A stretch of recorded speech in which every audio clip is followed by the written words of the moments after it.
दोस्तों आज पेश है तांत्रिक की मौत। ये कवर चित्र है दोस्तों।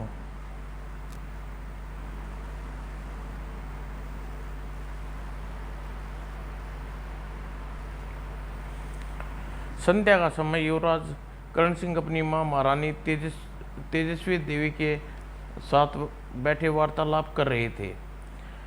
माँ पिताजी महाराज आखेट के लिए कदम वन में गए हैं। आज 5 दिन हो गए हैं और अभी तक वापस नहीं लौटे हैं। हमें चिंता हो रही है। बेटे, चिंतित तो हम भी हैं, क्योंकि तुम्हारे पिताजी महाराज जब भी कभी राज्य से बाहर जाते हैं अपनी खानदानी अंगूठी पहनकर जाते हैं, लेकिन इस बार वह भूलवश अंगूठी नहीं पहन कर गए। हमारा दिल बड़ा घबरा रहा है। इस बार वह जादुई अंगूठी की बात, आप किस जादुई अंगूठी की बात कर रहे हैं माँ? मुझे तो कभी इस बारे में कुछ मालूम नहीं है। क्या आप उसके बारे में बताएंगी? बेटा, बहुत समय पहले हमारे बुजुर्ग एक तांत्रिक ने एक अंगूठी दी थी। वह हर समय विपत्ति में खानदान की रक्षा करती है, कहकर महारानी उदास हो उठी और चिंतित चिंतित हो बोली। बेटा, आज सुबह से ही मेरी सीधी आंख बार बार फड़क रही है। पता नहीं क्या होने वाला है। माँ, ये तो अब सुगन अपसुगन की बातें फजूल में मन में वहम है। आप घबराओ नहीं। पिताजी महाराज कभी संकट में नहीं फंस सकते। सिर्फ ही सुकुशल वापिस लौट आएंगे। तभी सेनापति चंद्रमणि बदमाश अवस्था में राज उद्यान में प्रवेश किया। अरे सेनापति जी, आप इस अवस्था में क्यों भागी चले आ रही हैं? सेनापति जी महाराज के साथ आखेट पर गए थे, फिर ये अकेले बदमाश अवस्था में क्यों भागे आ रहे हैं? कहीं महाराज कहाँ हैं? सेनापति चंद्रमणि तेजी से भागता हुआ युवराज व महारानी के सम्मुख पहुंचा और उखड़ी हुई सांसें व्यवस्थित करने लगा। सेनापति जी, आपकी ऐसी हालत कैसे हो गई? महाराज कहाँ है? महारानी जी, मुझे आपको सूचना देते हुए कष्ट हो रहा है कि महाराज धर्म सिंह का अपहरण कर लिया गया। क्या? सेनापति जी की बात सुनकर महारानी एकदम दृढ़ हो गई। लेकिन युवराज कौतूहल स्वर में पूछा, महाराज का अपहरण किसने किया है और क्यों किया है? युवराज, महाराज का अपहरण कौशल प्रदेश के राजा कौशल देव ने किया है। जब महाराज आकेट पर कदम वन में घूम रहे थे, तब कौशल देव ने अपनी जादुई शक्ति द्वारा महाराज धर्म सिंह को अपने कब्जे में कर लिया। सेनापति की बात सुनकर युवराज भड़क उठे। आप महाराज की सुरक्षा के लिए उनके साथ गए थे। जब कौशल देव ने महाराज का अपहरण कर लिया तो आप क्या कर रहे थे? आपने कौशल का विरोध क्यों नहीं किया? राजकुमार, अगर मेरे शरीर में खून का एक कतरा भी महाराज को स्वतंत्र कराने में सहायक सिद्ध होता तो मैं खुशी खुशी अपना सारा खून बहा देता, पर हम मजबूर थे। राजा कौशल देव के जादू में बंधे हम लोग चाहकर भी महाराज को स्वतंत्र न करा सके। इसका मुझे बहुत अफसोस है। सेनापति जी, आप हमें महाराज का अपहरण की घटना विस्तार से बताइए। युवराज, कदम वन में 4 दिन लगातार छोटे मोटे जंतुओं का घेट करने के पश्चात अचानक महाराज धर्म सिंह जी एक सफ़ेद बाघ दिखाई दिया। महाराज ने बाघ देखकर अपना घोड़ा उसके पीछे लगा लिया। मैं भी महाराज के साथ साथ था और 5 अन्य सैनिक भी साथ थे। अचानक भागता हुआ सफ़ेद बाघ अदृश्य हो गया। अरे, बाघ कहाँ अदृश्य हो गया? यहाँ तो कोई झाड़ी वगैरह भी नहीं है। महाराज, वह तो बाघ मायावी लगता था, तभी तो वह इस तरह अदृश्य हो गया। सेनापति जी, आप कैसी बच्चे जैसी बातें करती हो? यह बाघ मायावी कैसे हो सकता है? हम उसकी खोज में आगे जाएंगे और आखेट करेंगे। तभी वह सफ़ेद बाघ पुनः दिखाई दिया। महाराज पीछा करते हुए बाघ तेजी से सघन वन की ओर दौड़ते हुए ले गई और मैं और सैनिक हैरत में डूबे पीछे रह गए। जैसे ही हम हैरत उभरा, सैनिक के साथ उसी तरफ बढ़ गया जिस तरफ बाघ से पीछा करते हुए महाराज गए थे। अचानक हमारे भागते हुए घोड़े थम गए। ऐसा लगा जैसे किसी अदृश्य शक्ति ने उन्हें रोकने पर मजबूर कर दिया। अरे, यह क्या हुआ? घोड़े रुक क्यों गए? कमाल है।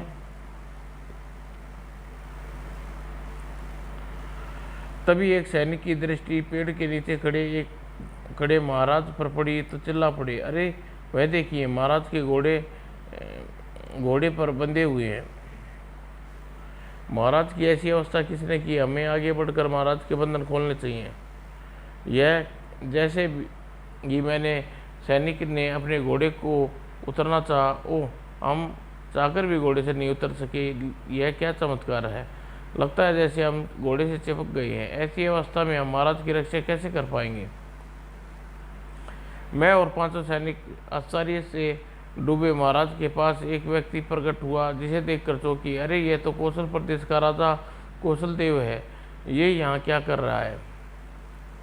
और मैं भी सोच ही रहा था कि कौशल के राजा मुझे लक्ष्य करके बोले, मैं तुम्हारे राजा को ले जा रहा हूँ, तुम लोगों में हिम्मत है तो मुझे रोक लो। ओह, वो तो वह सफेद बाघ, मायावी बाघ कौशल देव का भेजा हुआ था।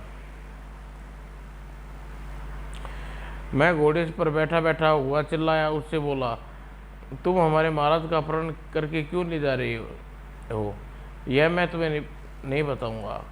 कौशल देव, तुमने तंत्र मंत्र द्वारा मुझे और सैनिकों को बांध दिया, इसलिए हम भी नहीं रोक सकते, वरना हम तुम्हें मजा चखा देते। ओह, तो तुमने मुझे पहचान लिया। कौशल देव, इस समय तुम्हारा दाव ऊपर है, लेकिन याद रखना, सिर दी महाराज को छुड़ाने कौशल प्रदेश पाएंगे। हाँ हाँ, उस दिन की प्रतीक्षा करूँगा। इतना कहकर कौशल देव उछलकर महाराज के घोड़े पर बैठे और उसे एडला कर सरपट दौड़ा दिया।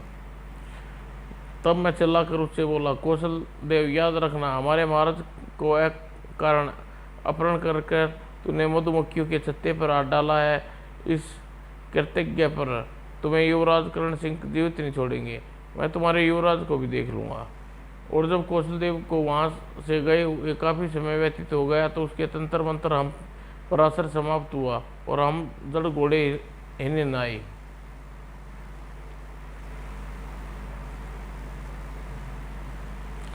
तब हमने जंगल में काफ़ी दूर तक कौशल देव की खोज की, लेकिन इस कार्य में सफलता नहीं मिली था। हम हार कर वापस लौट आए। ओह, कौशल देव ने पिताजी महाराज का अपहरण क्यों किया है, समझ में नहीं आ रहा। महारानी तेजस्वी जी, आप अभी तक चुपचाप दुखी हृदय से उन दोनों की वार्तालाप सुन रही थी। युवराज करण सिंह बोली, बेटे, अब क्या होगा? तुम्हारे पिताजी को पता नहीं कौशल देव किस अवस्था में होंगे। फिक्र मत करो माँ, मैं भी सेना को ले जाकर कौशल प्रदेश पर दावा बोलता हूँ और पिताजी को छुड़ा कर लाता हूँ। तभी सेनापति चंद्रमणि बोले, युवराज, मैं जाकर सेना का कौशल देव प्रदेश करने की कूच की तैयारी करता हूँ, तब तक आप युद्ध में चलने की तैयारी कीजिए। फिर युवराज से आज्ञा लेकर सेनापति चंद्रमणि वहाँ से चले गए। तब राजकुमारी तारा देवी करण सिंह से बोली, चलो बेटा, महल में चलो, मैं तुम्हें खानदानी जादुई अंगूठी दूँ, जिसे पहनकर युद्ध में जाओगे। किसी प्रकार भी तंत्र मंत्र तुम पर असर नहीं करेगा, तुम युद्ध में विजयी होकर लौटोगे। चलिए माँ। दोनों राजमहल की ओर चल दिए। राजमहल पहुंचकर, लो बेटा, इस अंगूठी को उंगली में पहन लो। युवराज करण सिंह ने वह अंगूठी ली और अपनी उंगली में पहन ली, और उसके पश्चात युद्ध के वस्त्र पहनने, और जब वह पूरी तरह तैयार हो गया तो महारानी ने उसे मंगल टीका किया।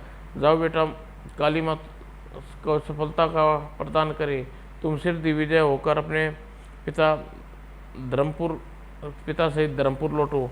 महारानी के आशीर्वाद से वह कक्ष से बाहर निकल गया। उधर सेनापति चंद्रमणि और सेना युद्ध पर जाने के लिए सुयोजित कर लिया, और युवराज करण सिंह राजमहल से बाहर आते ही सेना बल सहित कौशल प्रदेश की ओर चल पड़ी। माँ काली, मेरे पुत्र और सुहाग की रक्षा करना।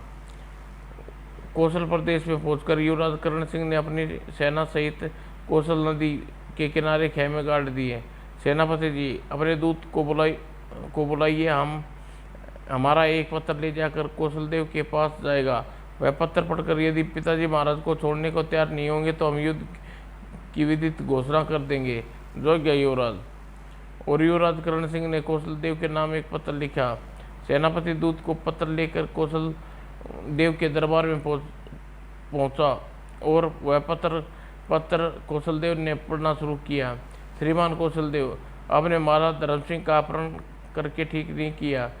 ये कायर पुरुष की बात ही, आपने छल से यह कार्य किया। समय रहते आप महाराज को रिहा कर दें, वरना हमारी सैनिक को कौशल प्रदेश को तहस नहस कर देगी। पत्र पढ़कर कौशलदेव खिलखिलाकर हंस पड़े। जाओ, जाकर अपने युवराज से कह दो हम युद्ध करने के लिए तैयार है। इस निर्णय के साथ ही तुम्हारे बुरे दिन आ गए कौशल देव। किसी ने ठीक ही कहा है कि होनी को कोई नहीं टाल सकता। और सेनापति के दूत ने कौशल देव के दरबार से लौटकर सेनापति को सारा विस्तांत कह सुनाया। सेनापति तुरंत ही युवराज करण सिंह के खेमे में गए और उन्हें कौशल देव का निर्णय से अवगत कराया। युवराज कौशल देव किसी भी कीमत पर महाराज को छोड़ने के तैयार नहीं है। अब युद्ध के सिवा कोई चारा नहीं है। सेनापति जी, आप जाकर सेना को युद्ध प्रारंभ करने की आज्ञा दीजिए। और चंद्रमणि द्वारा सेना को युद्ध की आज्ञा देने के बाद कौशल प्रदेश की सेना व युवराज करण सिंह की सेना में घमासान युद्ध छिड़ गया। संध्या होते ही रणभूमि रक्त से लाल हो गई और युद्ध में कौशल प्रदेश की सेना ज़्यादा हताहत हुई। जब इस बात की सूचना कौशल देव को मिली तो छोकरे करण सिंह की इतनी हिम्मत मजाल की हमसे टक्कर ले। ठीक है, कल हम युद्ध स्थल में जाकर सेना का नेतृत्व करेंगे। तांत्रिक कपाली द्वारा बनाए गए मंत्रों द्वारा करण सिंह की सेना को तहस नहस कर देंगे। दूसरे दिन सुबह होते ही फिर युद्ध प्रारंभ हो गया। इससे पहले दिन की बात ही आज भी कौशल प्रदेश के सैनिक ज़्यादा हताहत हो रहे थे। तभी कौशल देव स्वयं रथ पर सवार होकर युद्ध भूमि में आया और अपने सैनिकों से बोला, सैनिकों घबराओ नहीं, मैं आ गया हूँ। अब मैं एक क्षण में दुश्मनों को मजा चखाता हूँ। जैसे ही सेनापति चंद्रमणि की दृष्टि कौशलदेव पर पड़ी, वे युद्ध करते युवराज करण सिंह के पास पहुंच गए और बोले, युवराज, कौशलदेव अपनी सेना का नेतृत्व करने रणभूमि में आ गया है। मुझे डर है कहीं अपने तंत्र मंत्र से हमारे सेना परेशान न करे। कहाँ है अप्पा जी, मुझे स्थिरता से उसके पास ले चलो। और जब सेनापति चंद्रमणि युवराज करण सिंह के साथ कौशलदेव के सामने ले गए, उधर कौशलदेव ने युवराज को देखकर बुट्टी तन कर बोला, कौशलदेव, हमारे पिताजी को छोड़ दो, वरना पूर्ण कौशल प्रदेश को वीरान कर देंगे। तो तुम हो युवराज करण सिंह, ठहरो, मैं अभी एक ही क्षण में तुम्हारे दर्प को चूर चूर करता हूँ। कौशलदेव ने मन ही मन कुछ मंत्र उच्चारण किया और युवराज करण सिंह पर निशाना लेकर तीर छोड़ दिया। तीर विद्युत गति से करण सिंह की ओर बढ़ा। जैसे ही सरसराता तीर करण सिंह के रथ के पास पहुंचा, रथ युवराज के बिना विचलित हुए जादुई अंगूठी वाला हाथ आगे किया और अगले ही पल, यह क्या, मेरा तीर असफल हो गया।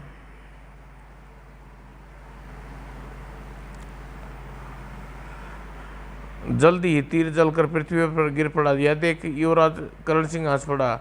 बस कौशलदेव, इतना ही दम है तुम्हारे तीर में, इसके अलावा कोई और भी तीर है तो तुम्हारे तरकस में है तो अगर है उसे भी आजमा कर देख लो। युवराज करण सिंह की बात सुनकर कौशलदेव मन मन तलबला उठा और क्रोध में भरकर उसने रथ में रखा भाला उठाया और निशाना बांधकर करण सिंह की ओर फेंका, ले इसे वार से बच। और जैसे ही भाला करण सिंह के युवराज करण सिंह के रथ के पास पहुंचा, युवराज ने पुनः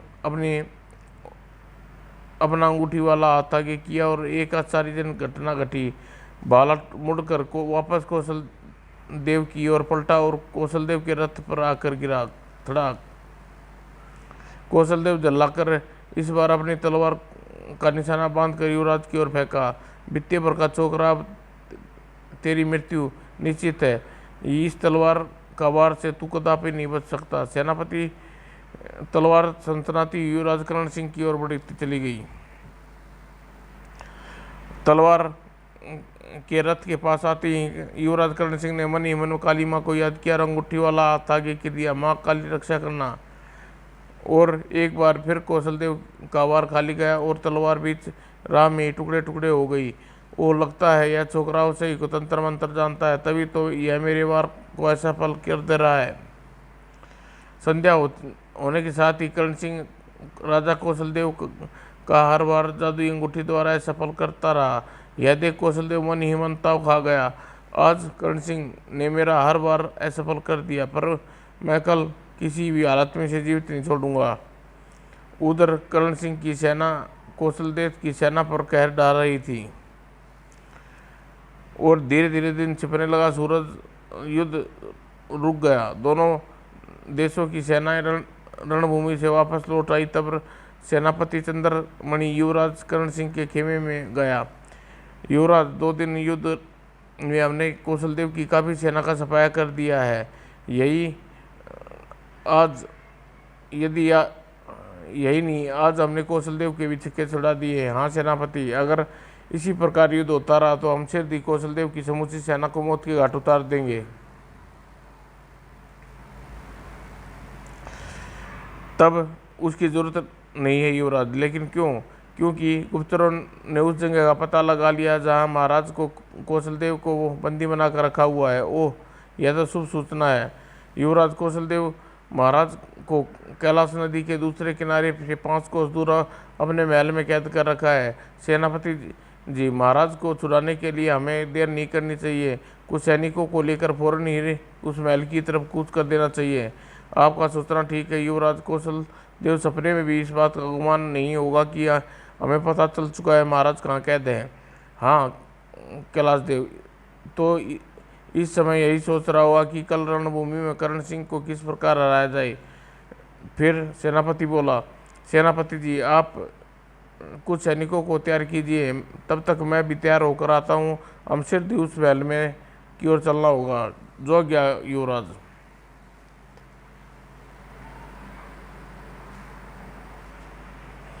और कुछ देर बाद ही आधी रात को युवराज कर्ण सिंह सेनापति चंद्रमणि और कुछ सैनिकों को लेकर राजा धर्म सिंह को छुड़ाने के लिए चल दिए। जिस गुप्तचर ने यह महल का रास्ता मालूम था वह मार्गदर्शन कर रहा था। सुबह होने पर जब कौशलदेव को पता चलेगा कि हमने महाराज को स्वतंत्र कर लिया है तो वह अपने बाल नोच रह जाएगा। इस समय कौशलदेव की अवस्था देखने योग्य होगी। और गुप्तचर उसी मार्ग बताया चल रहा था। कुछ समय पश्चात ही महल द्वार पर पहरेदार पहरा दे रहे हैं। सैनिकों, इन पहरेदार पर कहर बनकर टूट पड़ो, इनकी मौत की मीठी नींद सुला दो। युवराज का आदेश मिलते ही सैनिक आगे बढ़े और पहरेदारों पर टूट पड़े। जय काली, मार डालो दुश्मनों को, आए आह। कुछ ही देर में पहरेदार पृथ्वी पर मृत पड़े थे। शाबाश सैनिकों, शाबाश, जल्दी ही द्वार को खोल डालो। सैनिक आगे बढ़े और द्वार खोल दिया गया और युवराज कर्ण सिंह सेनापति व सैनिक द्वार में प्रवेश कर महल के अंदर गए। जैसे ही वे महल के भीतर घुसे उन्हें एक कक्ष सलाखों के पीछे बैठा राजा धर्मदेव दिखाई दिया। युवराज कर्ण सिंह को देखकर खुशी से चिल्लाया, वो रे पिताजी महाराज। फिर दौड़ कर गए उस कक्ष के सांकल खोल दी। युवराज कर्ण सिंह को सामने देखकर खुशी से चिल्ला उठे, तुम बेटा, तुम मुझे विश्वास था कि तुम मेरा बहादुर बेटा मुझे मुक्त कराने अवश्य आएगा। पिताजी महाराज, जल्दी कीजिए, हमें यहाँ से शीघ्र निकल जाना है। शत्रु का पता नहीं कि वह कब आ धमके। बेटा, तुम ठीक कह रहे हो, पर जाने से पहले इस महल में मेरी तरह 2 कैदी और हैं, उन्हें स्वतंत्र कराओ।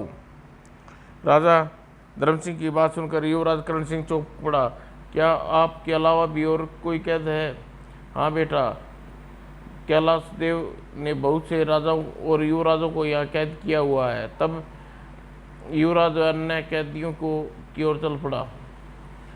कुछ समय पश्चात, युवराज, हम तुम्हारे आभारी हैं जो तुमने हमें कैद से मुक्त कर दिलाया। हम भी तुम्हारे आभारी हैं बेटे। युवराज कर्ण सिंह ने उन सभी से बोला, आप लोग हमारे साथ सिरधी महल से निकल चलिए, यहाँ कुछ दूरी पर हमारी सेना का पड़ाव पड़ा है, आप लोग रात्रि में वहाँ विश्राम करना।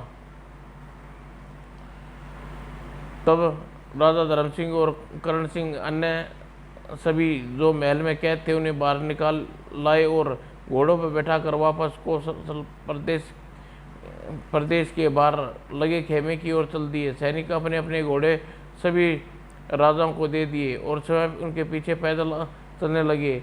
चलते चलते युवराज ने अपने पिता से बोला, पिताजी महाराज, आप सभी 11 राजाओं को कौशल देव ने अपहरण क्यों किया?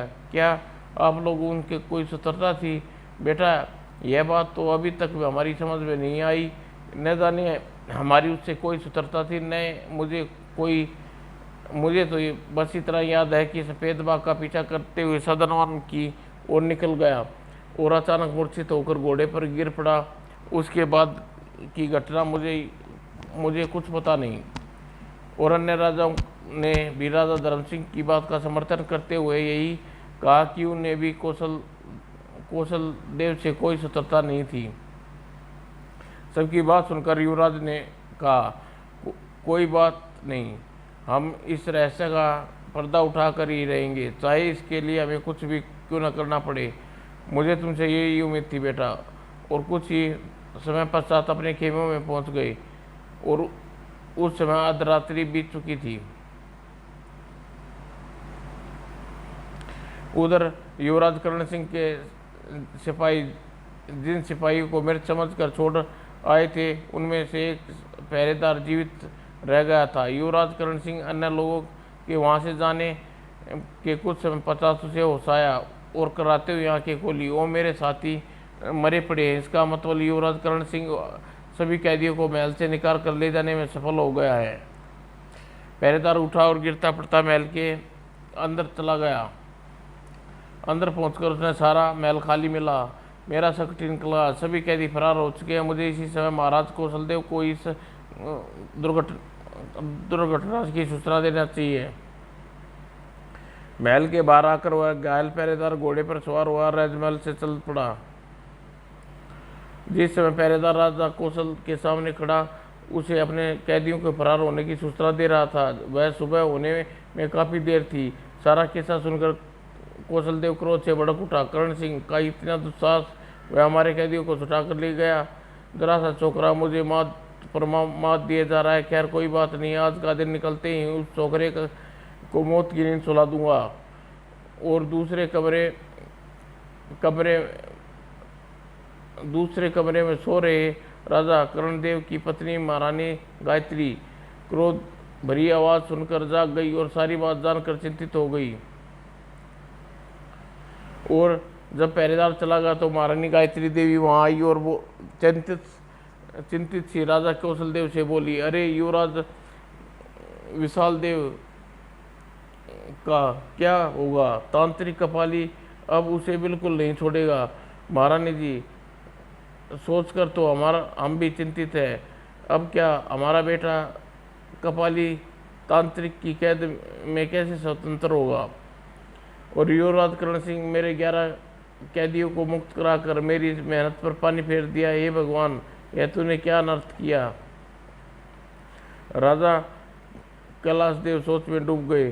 सहसा कुछ विचार करके वे महारानी गायत्री से बोले, मेरे दिमाग में एक विचार आया है। अगर हम उनसे अमल कर रहे हैं तो राजा धर्म सिंह अन्य कैदी पुनः मेरी कैद में आ सकते हैं और हमारे कैदी राजा धर्म सिंह के खेमों में होंगे, अभी अपने राज्य में नहीं गए होंगे। आपकी क्या योजना है, ज़रा मुझे भी बताइए। मैं सल से काम लेना होगा। सुबह होते ही राजा धर्म सिंह के पास अपना दूत भेज दूंगा। जानती हो वह दूत धर्म सिंह से जाकर क्या कहेगा? वह जाकर कहेगा, राजा कैलाश देव अपनी गलती का एहसास हो गया है और वह प्राचित रूपी युवराज करण सिंह का अपनी पुत्री तामोला का विवाह करना चाहते हैं। यह आप क्या कह रहे हैं? हमारा त्रिमोला विधवा है, वह हमारे राजकुल में विधवा का पुनः विवाह नहीं होता। मैं इस समय केवल एक ही बात जानता हूँ, मुझे हर हाल में राजा धर्म सिंह व अन्य 10 कैदियों को पुनः कैद करना है, चाहे इसके लिए मुझे कुछ भी क्यों न करना पड़े। अगर धर्म सिंह इस विवाह के लिए राजी हो गया तो युवराज करण सिंह की बारात में राजा धर्म सिंह व अन्य 10 के कैदी भी महल में आएंगे, तब मैं उन्हें गिरफ्तार कर लूँगा।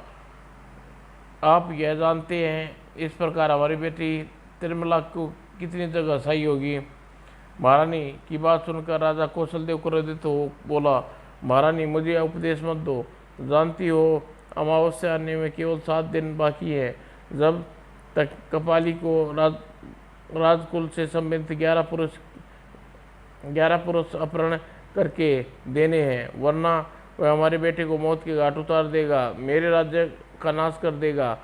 लगता है महाराज को मेरी बात नहीं मानेंगे, वह त्रिमोला की बलि का बकरा बनाकर रहेंगे। राजा कौशलदेव सोच रहे थे, मेरी भी मती मारी गई थी जो मैंने 11 कैदियों को महल में कैद करने अमावस का इंतजार करता रहा। अगर तुरंत ही उन कैदियों को कपाली तांत्रिक को सौंप पाता तो यह दिन न देखना पड़ता। युवराज करण सिंह का विवाह का प्रलोभन देने के अलावा मेरा कोई रास्ता नहीं है। राजा कैलाशदेव छटपटाते हुए शयन कक्ष पर लेट गए और इसी छटपट में न जाने कब उसकी आंख लग गई। और इधर महारानी गायत्री देवी की आंखें में नींद उड़ी हुई थी। मुझे इसी समय त्रिमोला के पास जाकर उसे यह बात सूचना देनी चाहिए, क्या पता वह कोई रास्ता सुझा दे। मन मन ऐसा सोच गायत्री चुपके से उठी और त्रिमोला के कमरे की ओर चल दी।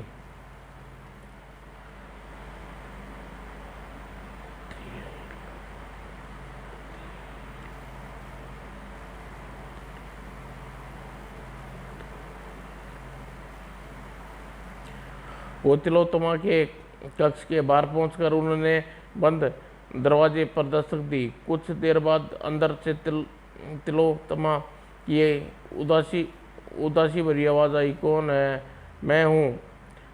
तिलोत्तमा बेटी दरवाज़ा खोलो। माँ की आवाज़ सुनकर तिलोत्तमा ने तुरंत दरवाज़ा खोला और महारानी गायत्री की ओर आश्चर्य से देखती हुई बोली, माँ आप इस समय यहाँ, क्या बात है? बेटी बात ही कुछ ऐसी है, तू जरा अंदर चल, मैं तुझे सारी बात बताती हूँ। गायत्री के साथ लेकर तिलोत्तमा के कक्ष में अंदर गई। अंदर पहुंचकर महारानी गायत्री ने तिलोत्तमा को सारी बातें बताई और चौंक पड़ी। माँ यह आप क्या कह रही हैं? मुझे विधवा का पुनर्विवाह, यही भी युवराज करण सिंह को धोखा देकर? हाँ बेटी क्या बताऊँ, कुछ भी समझ में नहीं आ रहा। महाराज अपनी बात पर अटल है। सुबह होते ही दूत को राजा धर्म सिंह के पास विवाह का प्रस्ताव भेजने वाले हैं। माँ की बात सुनकर तिलोत्तमा सोच में पड़ गई। थोड़ी देर बाद में गायत्री से बोली, माँ तुम इसी समय भेष बदल कर राजा धर्म सिंह के पास चलती हैं और उन्हें सारी बात सच सच बता देंगे। इसी प्रकार इस विवाह भी टल जाएगा और वरना कोई उपाय नहीं है। ठीक है बेटी, तू जल्दी ही वेश बदल ले, हम अभी राजा धर्म सिंह के पास चलेंगे। तब मातरी गायत्री तिलोत्तमा को पुरुष वेश धरा और राजमहल की दीवार पर रस्सी लटका कर राजमहल की दीवार से नीचे उतरने लगी। कुछ ही देर बाद दोनों राजमहल से बाहर थी और कुछ ही देर में बाद माँ बेटी राजा धर्म सिंह के खेमे के पास पहुंच गई और जो इस समय पहरेदार पहरा दे रहे थे उसे दोनों को देखकर कड़कते हुए कहा, कौन हो तुम दोनों? इस समय यहाँ क्या करने आए हो? हमें राजा धर्म सिंह से अभी मिलना चाहते हैं, उन्हें कैलाश देव के बारे में एक महत्वपूर्ण सूचना देनी है। सुनकर पहरेदार उन दोनों को उसी समय अपने कक्ष में ले गया और राजा धर्मदेव के खेमे में छोड़ आया। राजा धर्मदेव उन्हें देखकर बोला, आप लोग कौन हैं? मुझे किस प्रकार सूचना देना चाहते हैं? सुनो राजन, कैलाश देव की पत्नी हूँ और यह मेरी बेटी तिलोत्तमा है। तब गायत्री और तिलोत्तमा ने अपना पुरुष वेश उतार कर राजा धर्मदेव को आश्चर्यचकित उनकी ओर देखने लगा। तब गायत्री देवी ने राजा धर्मदेव को सारी बात बताई, जिसे सुनकर धर्म सिंह हैरान होकर बोले, एक बात हमारी समझ में नहीं आई। राजा कैलाश देव के सामने ऐसी कौन सी मजबूरी है जो राजकुमार राजकुल की रीति रिवाज को ताक पे रखकर अपनी विधवा बेटी का विवाह करना चाहते हैं, और क्यों उन्हें हम 11 राजाओं का अकारण अपहरण किया? मेरे राजन, मेरे पति ने यह सब पुत्र की जान बचाने के लिए किया है। ज़रा स्पष्ट रूप से सारी बातें बताओ ताकि मेरी समझ में तुम्हारी बातें आ सके। राजन, यह एक दुख भरी कहानी है। मैं आपके कहने पर आपको यह दुख भरी कहानी सुनाती हूँ। आज से 2 माह पूर्व मेरे पति और राजा कैलाश देव अपने पुत्र युवराज विशाल देव के साथ कुलीन वन का भ्रमण करने के लिए गए थे। कुलीन वन का भ्रमण करते उनकी दृष्टि से बहुत वन भावन की जगह है। पिताजी महाराज, सुना है कुलीन वन में सभी जीव जंतु मनुष्य को प्यार करते हैं। हाँ बेटे, तूने ठीक सुना है। बहुत समय पहले यह सानंत ऋषि का आश्रम कुलीन वन में था। ऋषि के पास रहने वाले वन्य जीव जंतु अहिंसा को मानने वाले बन गए और वह जीव हत्या करनी छोड़ दी।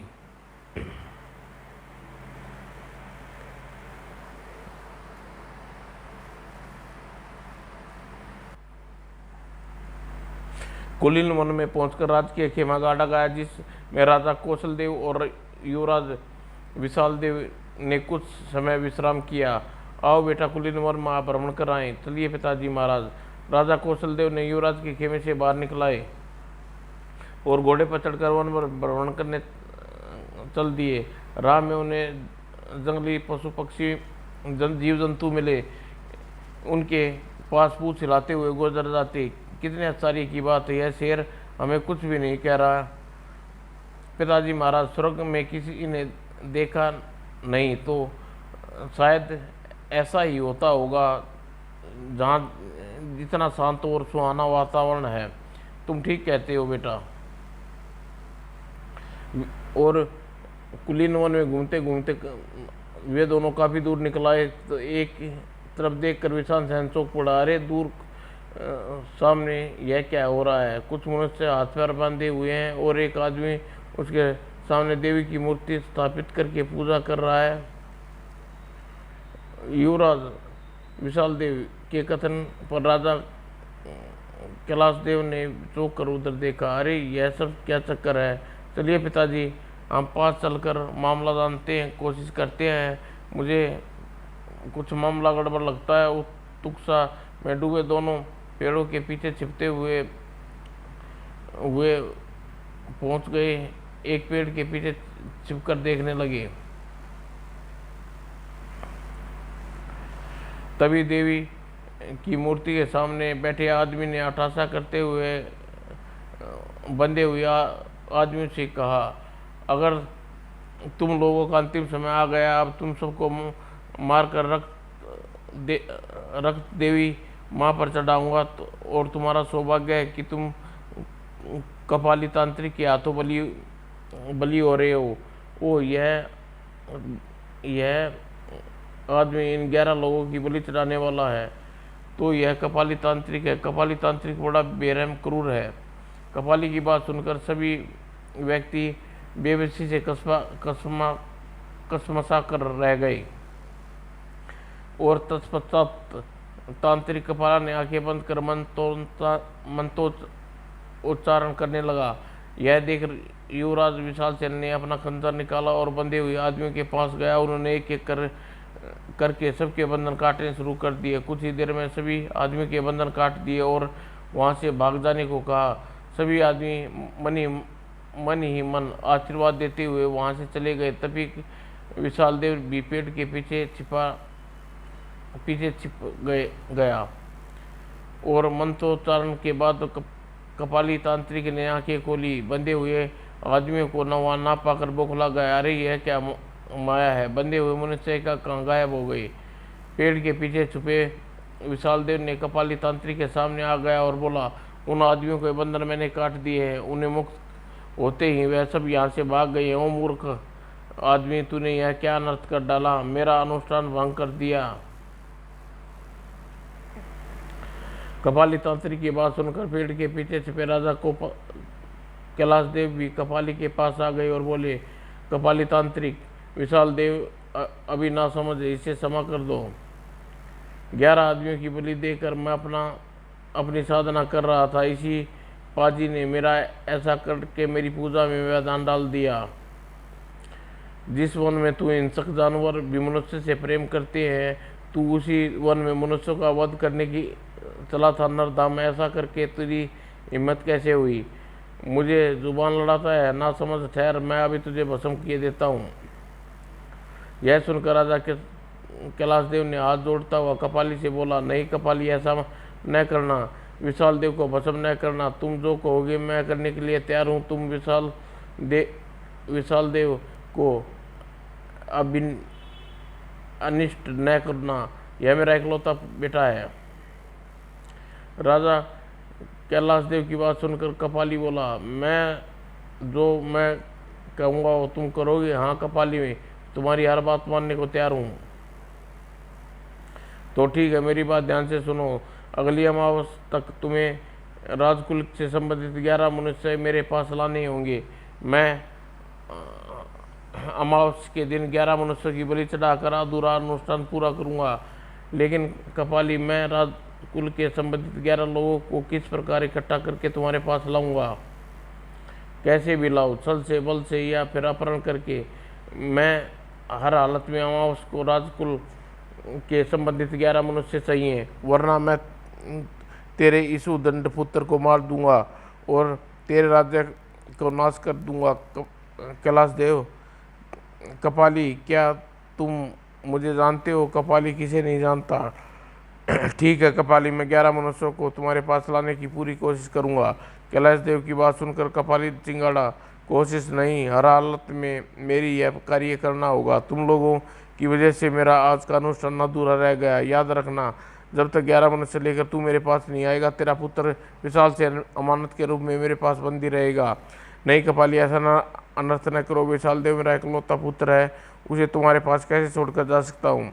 यह सुनकर कपाली ऐसा, ठीक है, ऐसी बात है तो ले जा अपने इकलौते पुत्र को अपने साथ। इतना कहते ही कपाली ने मंत्र पढ़ा और विशाल देव पर फूंक मारी, और ऐसा करते विशाल देव चिल्लाया, पिताजी, कपाली के मंत्रों ने मुझे पृथ्वी से चिपका दिया है। ओह ये भगवान, अब मैं क्या करूं? और अपने को लाचार पाकर कपाली के आगे गिड़गिड़ा कर बोला, कपाली, तुम मेरे बेटे को कष्ट न देना। मैं वादा करता हूँ कि अमावस तक राजकुल के 11 संबंधित 11 मनुष्य तुम्हें ला कर दूंगा। क्या तब तक तुम मेरे पुत्र को छोड़ दोगे? हाँ, अगर तुम मेरी बात पूरी कर दी तो तुम्हारे पुत्र को छोड़ दूंगा। कपाली की बात सुनकर कैलाश देव मुंह लटका कर वहां से जाने लगा, तो कपाली ने उसे आवाज़ दी, सुनो, यहाँ आओ। और कैलाश देव लौट कर उसके पास आया तो कपाली बोला, हो सकता है इस कार्य में तुझे तंत्र मंत्र की आवश्यकता पड़े, अतः तुम्हें कुछ मंत्र बता देता हूँ जिससे तुम राजकुल व्यक्ति का अपहरण कर सकोगे। वक्त पड़ने पर तंत्र मंत्र द्वारा अपनी रक्षा भी कर सकोगे, जैसी तुम्हारी आज्ञा कपाली। और कपाली कैलाश देव को कुछ मंत्र बताए और कैलाश देव ने उन्हें याद कर लिया और बुझे मन से वहाँ से चल पड़ा। राजा धर्मवीर अपनी कथा सुनाने के पश्चात महारानी गायत्री बोली, बस उसी दिन से राजा धर्मवीर राजकुल से संबंधित 11 लोगों का अपहरण करने, उन्हें कैद करने में लगे हैं। आप 11 में व्यक्ति थे, उन्होंने कैद किया था। वे आप 11 कैदियों को लेकर कपाली के पास जाने वाले थे। युवराज करण सिंह को कैलाश प्रदेश पर चढ़ाई कर दी। ओह, तो यह माजरा है, इसी कारण उन्होंने 11 राजाओं को कैद किया था। हाँ महाराज, जब युवराज करण सिंह के सभी कैदियों को मुक्त करवा लाए तो बौखलाहट में कैलाश देव ने अपनी विधवा बेटी तिलोत्तमा का विवाह युवराज करण सिंह से करने का विचार बनाया। विवाह के बहाने वे आपको पूर्ण कैद करना चाहते हैं। ओह, मैं इस विवाह से को उचित नहीं समझती थी। समय रहते आपको इस बारे में सूचना देने चली आई। अब आपके जो जी मियाँ कीजिए। वो यही स्त्री अपने पुत्र मोह छोड़कर मुझे सचेत करने आई है, अतः मुझे इसे संकट की घड़ी में इसका साथ देना चाहिए। राजा धर्मवीर महारानी गायत्री से बोले, महारानी हमारी सारी महारानी आपकी सारी बातें सुनने के पश्चात यह महसूस हुआ कि राजा कैलाश देव ने जो किया वह अपने इकलौते पुत्र को बचाने के लिए किया था। हम उसके अपराध ही नहीं मानते और हम उसके साथ पूरी सहानुभूति है। आप सच कह रहे हैं।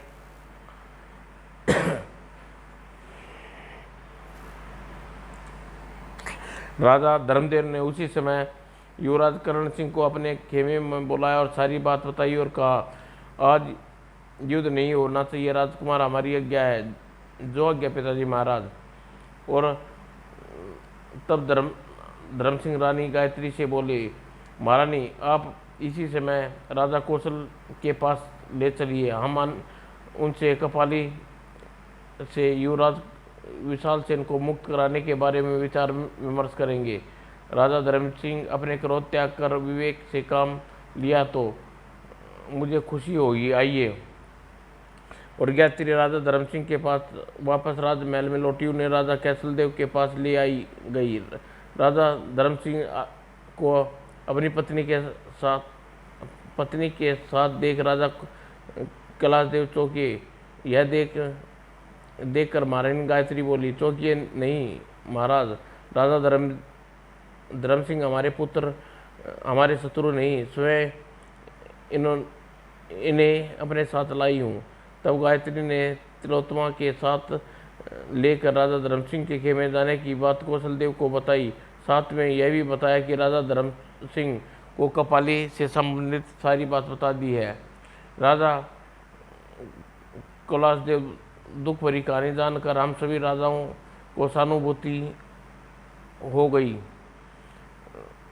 कैलाश देव, हमें दुख है कि तुम्हारा पुत्र कपाली की कैद में है। हमने तुम्हें जिस प्रकार सहायता की, हमसे तुम जिस प्रकार की सहायता की आस करते हो, हम उसी प्रकार की सहायता करने के लिए तैयार हैं। अहो भाग्य जो आपने मेरे दुख दर्द को समझा। तभी युवराज करण सिंह को सोचकर सभी उपस्थित राजाओं से बोला, आज से 4 दिन पश्चात अमावस है, उसी दिन हम कपाली तांत्रिक के पास जाएंगे। आप सबको भी हमारे साथ वहाँ चलना होगा। ठीक है, हम चलने के लिए तैयार हैं। हम भी चलने के लिए तैयार हैं। तभी राजा कैलाश देव ने कहा, अमावस आने में कोई 4 दिन है, तब तक सब लोग हमारे राज की अतिथि बनकर हमारे राजमहल में रहिए। ठीक है, हम 4 दिनों में हमें कपाली के निमटने की कोई नई राह खोज निकालेंगे। और राजा कैलाश देव सभी लोगों को अपने साथ राजमहल में ले गया और जाने से पूर्व धर्म सिंह ने अपनी सारी सेना वापस धर्मपुर में भेज दी। दूसरे दिन जब लोग विचार विमर्श कर रहे थे तो कपिलपुर के राजा कपिलेश्वर बोले, हमारे राज्य में भैरव दत्त नाम का एक वयोवृद्ध तांत्रिक रहता है। वह बहुत गुणी व्यक्ति है। कपाली तांत्रिक से निमटने के लिए हमें उसी की सलाह लेनी चाहिए। वह हमें कोई न कोई उपाय अवश्य बता देगा। तो चलिए हम लोग अभी तांत्रिक भैकदेव के पास चलते हैं। और कई रथों में तैयार किए गए और सब उसमें बैठकर तांत्रिक भैकदेव से मिलने चल पड़े। शाम होते ही वे लोग भैरवदत्त के तांत्रिक के पास पहुंचे गए और कैलाश देव और भैरवदत्त को नमस्कार कर अपने आने का प्रयोजन बताया और बोला, राजन, कपाली तांत्रिक बहुत नीच प्रवृत्ति का है। वह इससे पहले कई नरबलियां दे चुका है। लगता है अब कपाली के पापों का घड़ा भर चुका है। इतना कहकर भैरवदत्त ने अपनी आंखें मूंदी और सोच में डूब गया। कुछ देर बाद उसने आंखें खोली। मेरे पास एक करामाती इच्छाधारी सांप की मणि है। उसे कपाली तांत्रिक के शरीर से स्पर्श कराते ही कपाली तुरंत जलकर राख हो जाएगा। बाबा कृपया आप वह मणि हमें दे दीजिए, हम उस मणि को कपाली कांत कर देंगे। भैरवदत्त ने अपनी एक जगमगाती हुई मणि निकाल कर युवराज कर्ण सिंह को दी। लो, अपना कार्य पूरा करके यह मणि मुझे वापस दे देना। ठीक है बाबा। और भैरवदत्त आगे कहा, तुम सिर दी 11 मनुष्यों को लेकर कपाली के पास जाना। जब वह 11 मनुष्यों की बलि चढ़ाने वह उद्यत हो तो तुम मणि उसके ऊपर फेंक देना। इस एक बात का ध्यान रखना, जिसका भी अंग जरा भी भंग होता है उसकी बलि देवी पर नहीं चढ़ाई जाती। अगर 11 के 11 मनुष्यों में से एक भी ऐसा हो जिसका अंग भंग हो, कोई अंग भंग हो, तो कपाली मनुष्य की बलि नहीं चढ़ा सकेगा। बाबा, यह तो आपने विचित्र बात बताई। मेरे पाँव का अंगूठा बचपन में तलवार से कट गया था। अब मैं 11वें मनुष्य के स्थान पर रूपाली के पास स्वयं जाऊंगा। और सब लोग मणि लेकर वहां से लौट आए। दूसरे दिन राजा कैलाशदेव अपने के साथ कर्ण सिंह व 10 राजा को लेकर कुलीनवन की कपाली तांत्रिक के पास पहुंचे। कपाली, तुम्हारा अनुष्ठान पूरा करने के लिए मैं राजकुल से संबंधित 11 मनुष्यों को ले आया हूँ। तुम मेरे पुत्र विशाल देव को मुझे सौंप दो। ठीक है कैलाशदेव, तुमने अपना वचन पूरा किया तो हम भी अपना वचन पूरा करेंगे। इतना कहकर कपाली विशाल देव को अपने मंत्रों का प्रभाव हटाया और कैलाशदेव को सौंप दिया और बोला, मैं रथ में जाकर यह देखता हूँ कि 11 मनुष्य में किसी का अंग भंग तो नहीं है। ठीक है, तुम देख सकते हो। और कपाली रथों में जाकर एक एक मनुष्य को नख सिख का निरीक्षण करने लगा। सबसे अंत में वह कर्ण सिंह के पास पहुंचा। जैसे ही कर्ण सिंह के कटे अंगूठे पर उसकी नज़र पड़ी, चिल्ला उठा, धोखा, मेरे साथ धोखा किया गया है। इस युवक का अंग भंग है। सुन कपाली, मेरा तो अंगूठा कटा हुआ है। मैं तेरे शरीर को काट कर टुकड़े कर दूंगा। कर्ण सिंह की बात सुनकर कपाली क्रोध से बोला, उद्दंड युवक, तेरी इतनी हिम्मत, तू जानता नहीं मैं कौन हूँ। तू एक पापी और नर पिशाच है। तेरा अंत निश्चित आ गया पापी। और वह क्रोध में भुरभुराता कपाली कुछ मंत्र कर्ण सिंह को घूरता हुआ बोला, मंत्र पढ़ता और घूरता हुआ बोला, मुझसे जबान लड़ाता है, जा भस्म हो जा। कपाली ने तंत्र मंत्र जब कर्ण सिंह पर कोई असर नहीं हुआ तो कपाली आश्चर्य में डूब गया। तब कर्ण सिंह ने भैरवदत्त की दी मणि निकाली और कपाली की ओर उछाल दी। जैसे ही मणि कपाली के शरीर से टकराई, आह मुझे बचाओ, मैं जल रहा हूँ, आह। एक नीच तांत्रिक, यही तेरी उचित सजा है जो हमने तुम्हें दी है। और कुछ ही देर में कपाली चिल्लाता हुआ भस्म हो गया। कपाली के मरने के बाद कैलाशदेव कर्ण सिंह के पास आया और बोला, तुम्हारे कारण आज मेरा बिछड़ा हुआ बेटा मुझे मिल गया। कपाली तांत्रिक से भी छुटकारा मिल गया और मैं 11 जीव हत्याओं के पाप से बच गया। तुम्हारा आभारी हूँ बेटा। ऐसा ना कहिए महाराज, मेरा नैतिक कर्तव्य था। जाइए अब यहाँ से वापस लौट चले। इस तरह युवराज विशाल देव के साथ लेकर सब लोग कुलीनवन की ओर चल दिए। समाप्त दोस्तों।